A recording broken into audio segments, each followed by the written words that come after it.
এই জাদুবিদ্যা সত্য, এবং এখনকার অনেক ভণ্ড যে কবিরাজগুলো বের হয়েছে, এরা জিনকে তাবে করে নিয়ে এই জিনদের মধ্য দিয়ে মানুষের মধ্যে জাদু ছড়িয়ে দিয়েছে, এবং এর ফলশ্রুতিতে বহু পরিবার ধ্বংস হয়ে যাচ্ছে। এই জাদুবিদ্যা সত্য।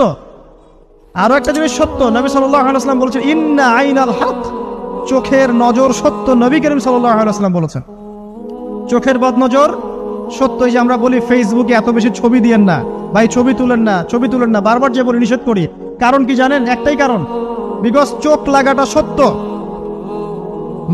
মানুষের চোখ লাগে, এই কথা শুনলে অনেক মজুমদাররা হাসবে না?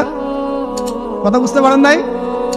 কিন্তু এটা সত্য, কারণ নবী করিম সাল্লাল্লাহু আলাইহি ওয়াসাল্লাম যা বলেছেন, সাদাকাল্লাহু ওয়া সাদাকা রাসূলুহুল কারীম, নবী যা বলেছেন, আল্লাহ যা বলেছেন, চিরায়ত সত্য। এর বাইরে কোনো সত্য আছে?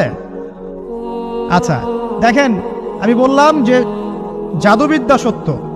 এই জাদুবিদ্যার চর্চা মানুষ করে, এখনো করে, এবং এই জাদু দিয়ে মানুষের ক্ষতি করার জন্য জিনের প্রয়োজন হয়, দুষ্ট জিন।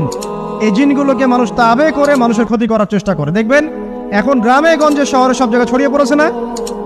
দেখবেন, খুব সতর্ক থাকবেন। আমি পরে সলিউশন বলছি আপনাদেরকে। আরেকটা বলেছি, নবী সাল্লাল্লাহু আলাইহি ওয়াসাল্লাম বলেছেন চোখের বদনজর এমন সত্য যে একটা উটকে এই রান্নার ডেকচির মধ্যে ঢুকাই ফেলতে পারে। একটা উট খুব সুন্দর, ভালো, আপনি দেখছেন, মাশাআল্লাহ বলেন,